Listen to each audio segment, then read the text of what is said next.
अचानक एकदा असं झालेलं की तुम्ही कॅमेरा समोर आला आणि एकदम बारीक, हो. म्हणजे ते एक ट्रान्सफॉर्मेशन होतं.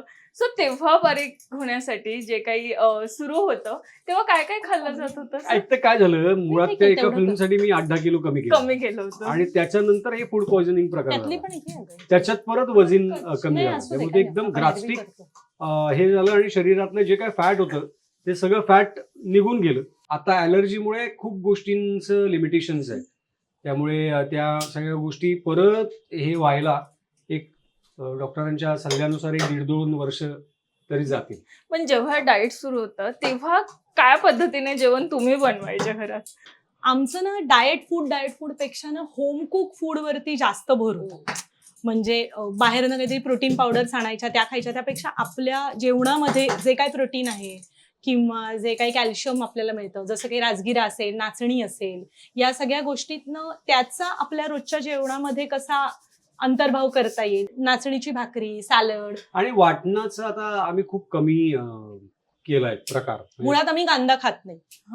त्यामुळे वाटण जे आमच्याकडे पूर्वीपासून कोकणातलं असल्यामुळे ते जे सगळं बनायचं ते असं मसालेदार आणि असं सगळं. त्यामुळे मेंटेन करणं जे आहे ते त्या सगळ्या गोष्टी सुरू झाल्यामुळे त्याला फॉर्च्युनेट म्हणावं लागेल की एक तुला त्या ॲलर्जीमुळे काही गोष्टी जे म्हणजे आता बऱ्याचशा गोष्टी क्लिअर झाल्या त्यामुळे. म्हणजे आधी मला त्याच्यामुळे हे तुला कोलेस्ट्रॉल म्हणा या सगळ्या गोष्टी वाढलेल्या असायच्या. आता उलट या सगळ्या म्हणजे त्या ॲलर्जीमुळे काही फायदा पण झालेला आहे. काय का त्याला खायला देतेस की नाही, काही नाही.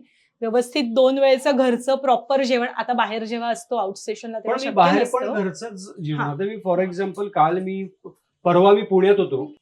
सांगितलं मला घरगुती पाहिजे जेवायला. तर मटकीची उसळ, मटार पनीरची घरगुती भाजी, आमटी, भाकरी, डाळ आणि भात. आणि तो पण म्हणजे असा अजिबात त्याच्यात सोडा वगैरे काही घातलेला नव्हता. म्हणजे बाहेर असल्यावर बाहेर घरचं जरी आहे. असलो तरी मी घरचं कुठे मिळेल हे एक तर साक्षी पण काम करते.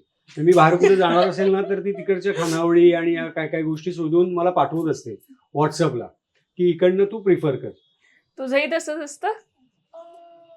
नाही नाही नाही तसं काही नाही. तिला प्रॉपर बाहेरचं खाय, तिचं वय आहे. हो. जंक फूड खूप आवडीचं असेल. खूप असं नाही, नॉट एक्स्ट्रीम लेवल, पण आवडतं. मराठी मनोरंजन सृष्टीमधील मालिका, चित्रपट, नाटक तसेच कलाकारांबद्दलच्या नवीन अपडेट्स जाणून घेण्यासाठी नक्की सबस्क्राईब करा इट्स मज्जा मराठी या आपल्या नवीन यूट्यूब चॅनलला.